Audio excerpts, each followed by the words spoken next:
Welcome back to day 2 of the Mustang suspension project.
Back to Bald Nation Adventures.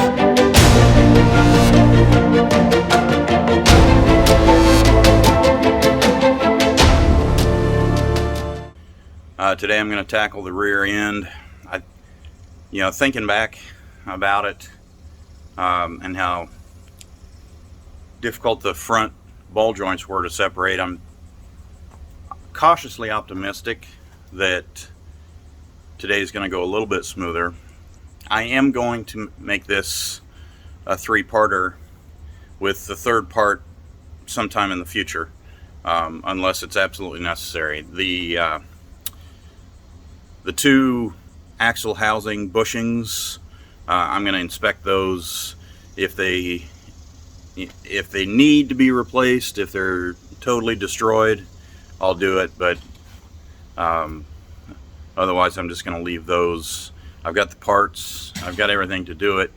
I just think that's going to be a bigger job, bigger part of the job than unbolting, taking off and putting back on control arms.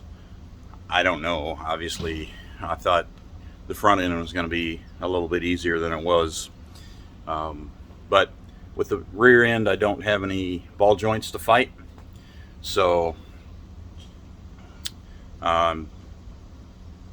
cautiously optimistic that it won't be as difficult.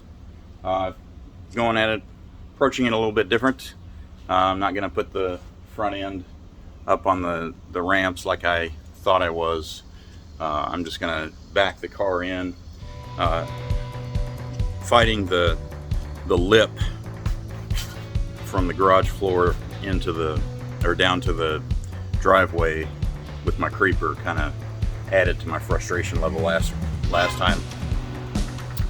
So I'm gonna back the car in and work a little bit deeper into the garage this time, so I don't have to fight that lip. Anyway, let's get to it.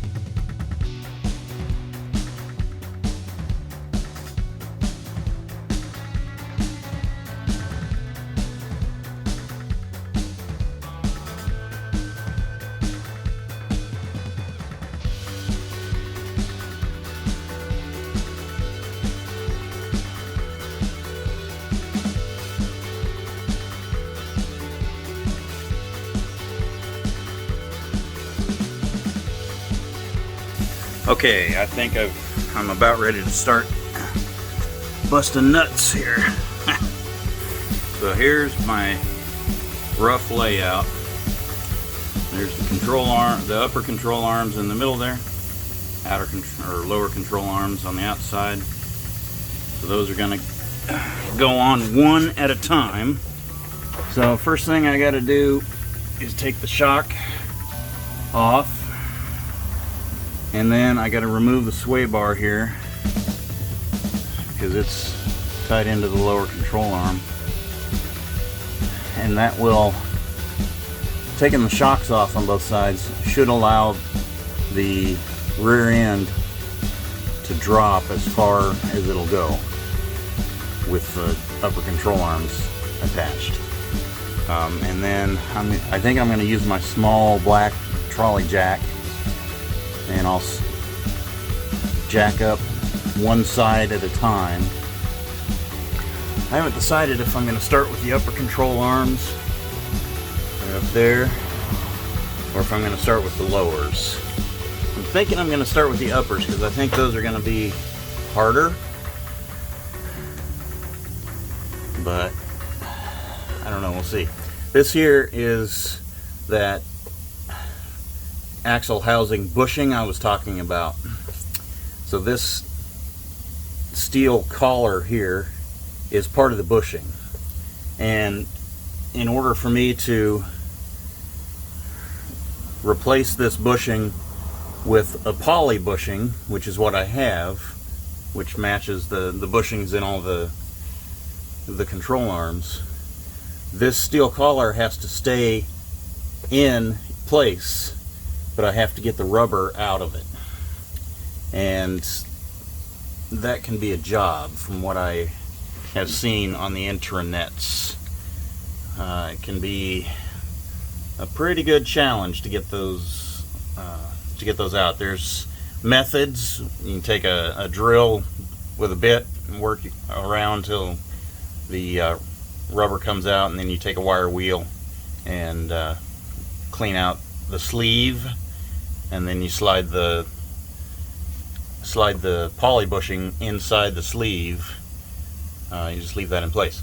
I've also seen, I can't find it again, but I saw somebody at one point recommended using like a drill with a hole saw to, you know, like you're cutting a hole for a doorknob in a door, a hole saw to get that out, and then wire wheel it to clean it out. But I'm not sure I'm up to this task today, unless these absolutely need it, which I don't know. It might present itself that it absolutely needs it.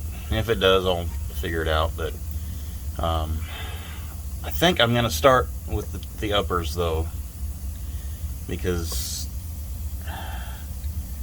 back up in there, I just think they're going to be the more difficult, just because of access, than the lowers. But either way, I'm still going to do one side at a time, and I'll support the axle with my little black trolley jack. It's a little easier to control the down part, the down stroke.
Okay, I've got the first one out. It took a little figuring out on the proper position for the axle to get the bolts to come out easily. So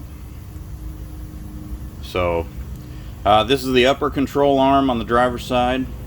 This is its replacement. You can see the difference in the bushings there, the rubber versus poly.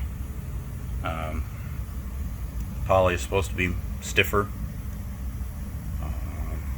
I'm going to get this one put in, and I think I'm going to do one side at a time instead of doing both tops and then both bottoms. I think I'm going to do the driver's side, and then I'll move over to the passenger side.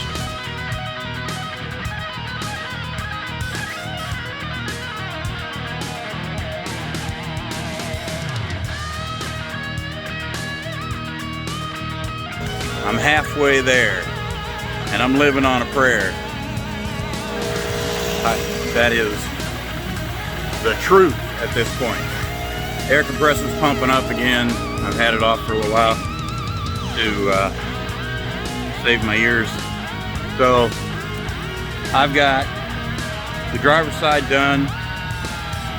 I'm getting ready to get started on the passenger side. Cautiously optimistic that the passenger side will go easier because there's no exhaust to work around, and all of the bolts, nuts and bolts are easier to access and easier to get to. So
show you what I've been doing here. But I'm putting a dab of grease on each side of the bushing, and that way it helps to lube it against the steel of the car and help prevent squeaks. Just rub some grease on both sides of the bushing. Just doing this side first because I'm going to start the installation of this one with this side, and then before I put this one up into place, I'll grease this one just like I'm doing now, just while it's under the car.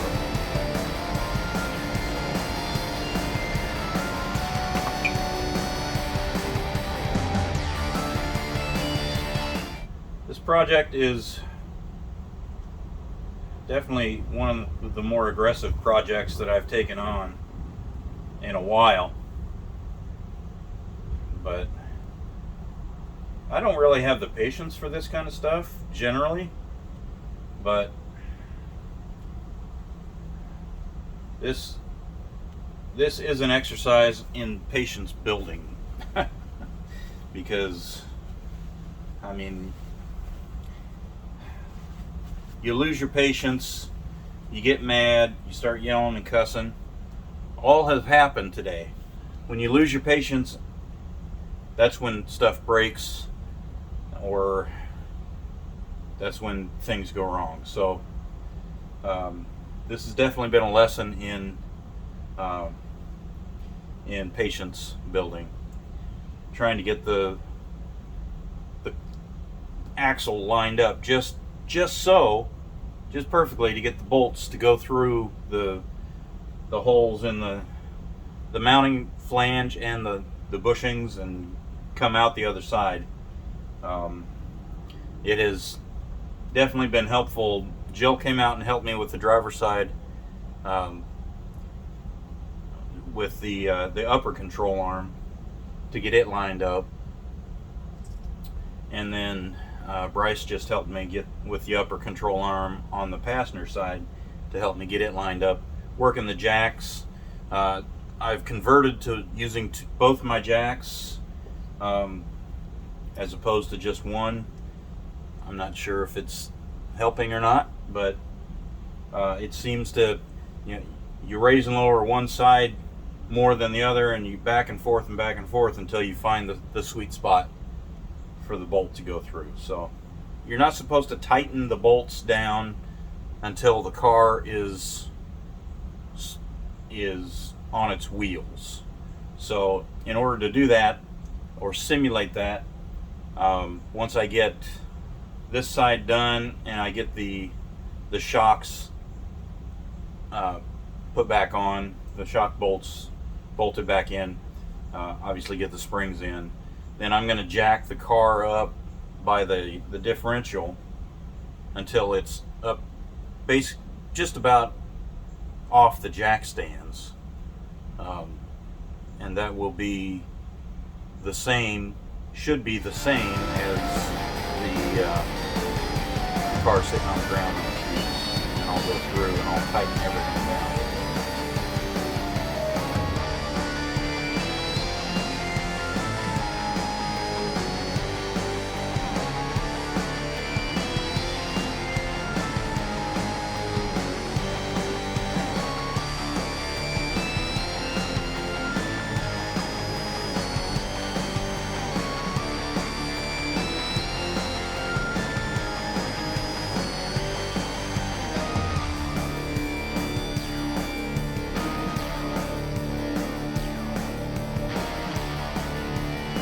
Well, everything's installed, including the springs.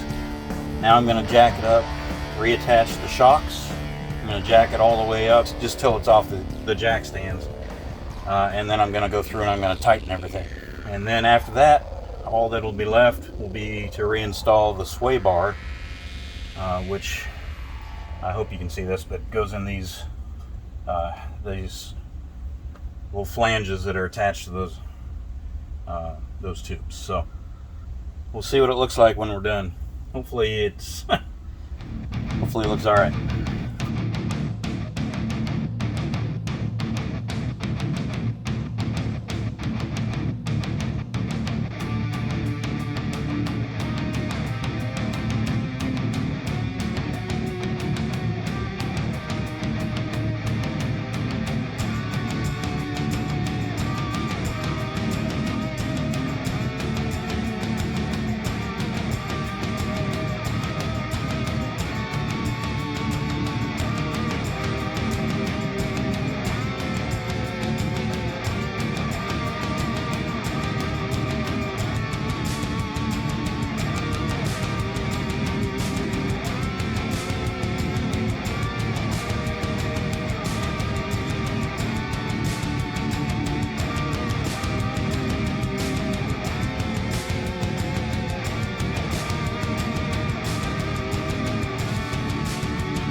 Job's done. Still basically daylight out. It's been kind of cloudy all day. All that's left is putting the back tires on and getting her down off the jack stands. And yeah, those are the junk tires from the front. I'm gonna put those on the back So the new tires that I get will go on the back. That way I'm not, if I'm still tearing up tires, which I'm gonna get an alignment, but still, if I'm still tearing up tires, I won't tear up the brand new one. Anyway, I'm gonna get the tires on, get her down on the ground, and pull her out, and we'll see how she looks. Before I put the rear tires on and get it off the jack stands, I'm gonna take you guys underneath and show you the handiwork. I look exhausted. It's dirt. I'm not, I don't have huge dark circles under my eyes. Anyway, let's get the light underneath and I'll take you under, show you what I've been doing today. There's driver's side, lower control arm, and upper control arm. There it is.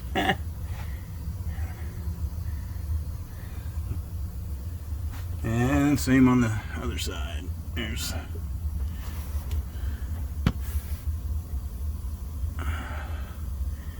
so there, and the new springs in there. Oh, sway bar. New springs are in.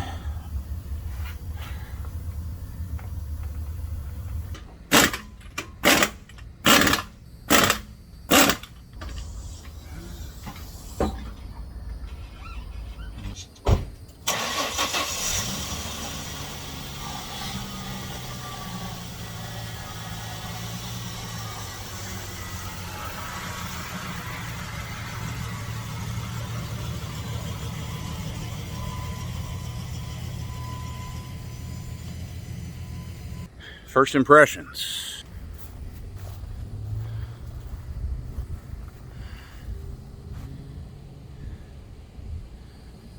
I think it looks good.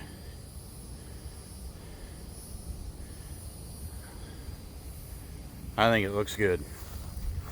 That's the passenger side. Let's see what the driver's side looks like. Yeah, looks good.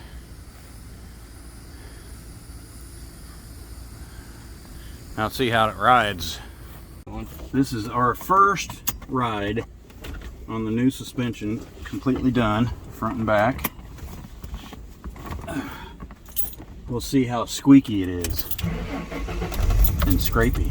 It's not either. Me too. Receive the first month of your active plan free. Off with the radio.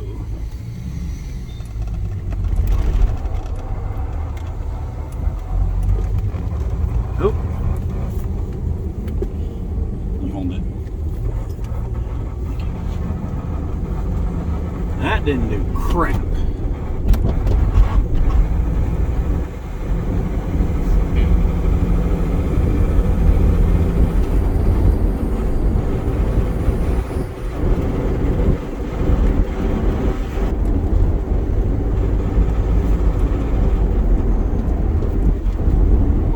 Still scraping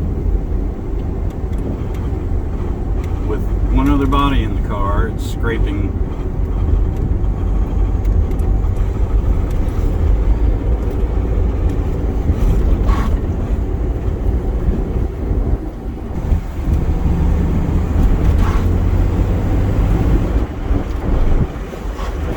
It's definitely a stiffer ride.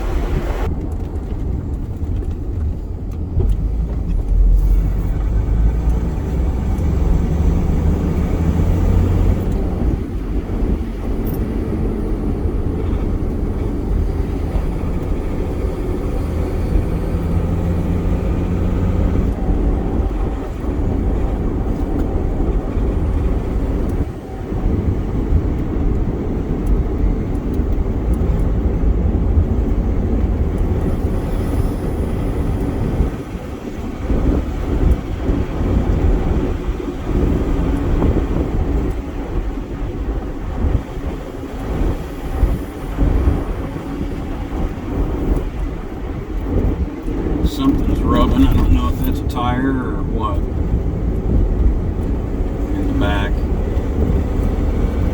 Besides the drive shaft.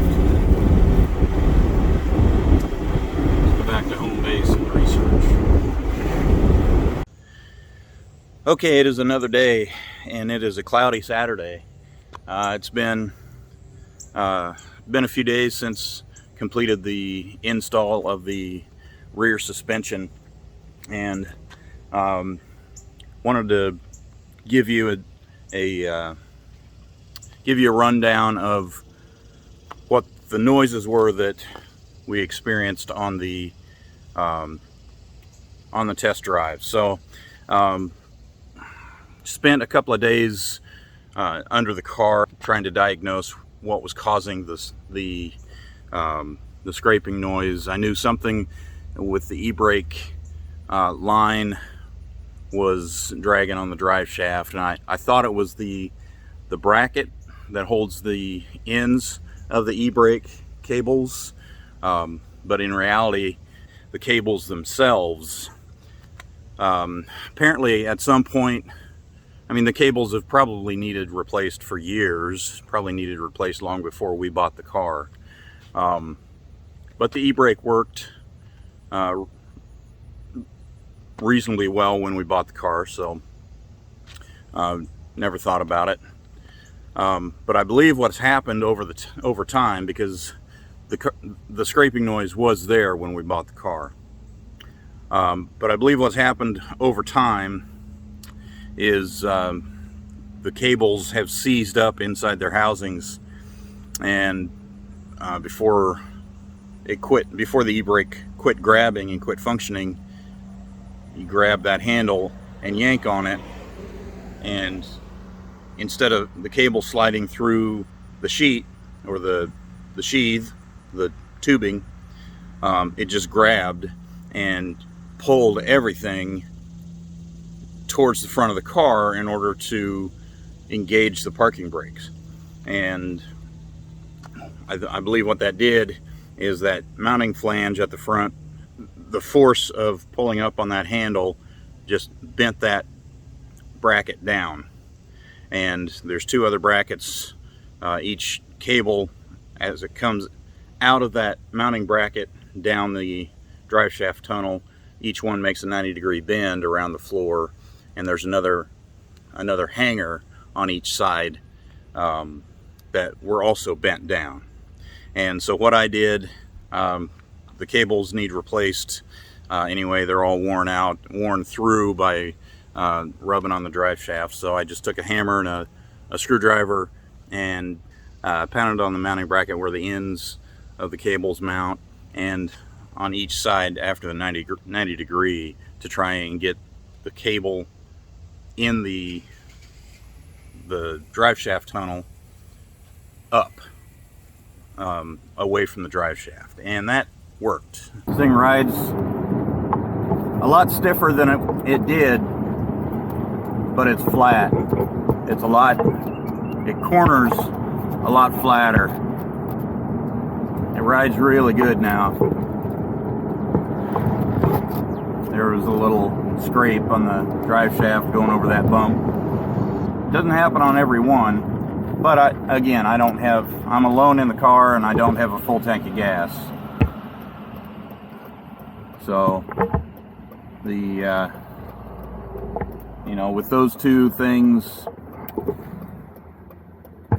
with a full tank of gas and another person or two in the car, I don't think the scraping problem is solved, but it's better than it was by far.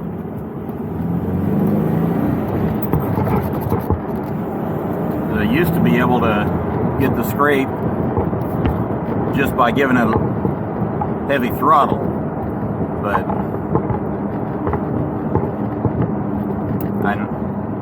right now I'm not getting that scraping sound when I do that. So I am a lot happier at this point with this car.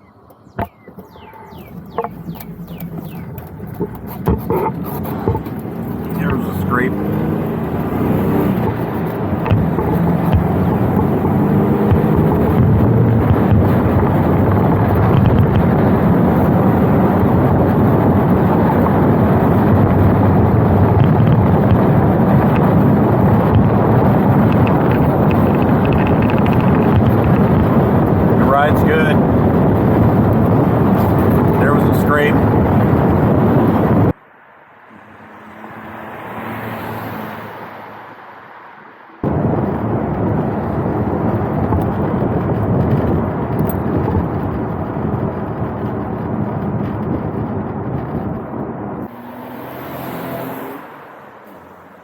The car is functional.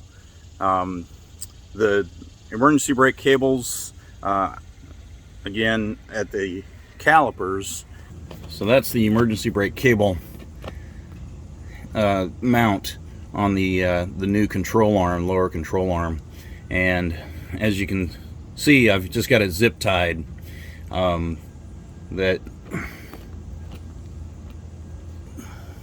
this here is the loop that the cable goes through, and behind it there, where you see the zip tie, is the mounting bracket that is supposed to mount to the control arm. Well, the mounting flange on these new control arms is deeper under the car, further back under the car than the factory. And so when I cinched that down to remount it like you're supposed to do, essentially what that did was engage the emergency brake. That engaged the parking brake on both sides, and that's what caused the new dragging sound that I mentioned in the test drive. It was the parking brakes, or the rear brakes, engaging and dragging on the rear discs because of that. So what I did there is I took the brackets loose, relieved the tension on those cables, take a screwdriver and a hammer on the passenger side, and drive the cable towards the back of the car to release the parking brake, so it wouldn't drag anymore. So that has, for the most part, resolved the noise issues. The drive shaft still makes contact with the emergency brake cables when you hit a bump, but it's rare. Again, and I've only driven the car with just me in the car since I've done that, so I don't know. I would assume when I've got other people in the car and a full tank of fuel that we'll probably still have the scraping issue until I can get under there and get new e-brake cables in there and get them routed up away from the drive shaft. So anyway, thanks for watching. I appreciate you guys tuning in and watching the videos.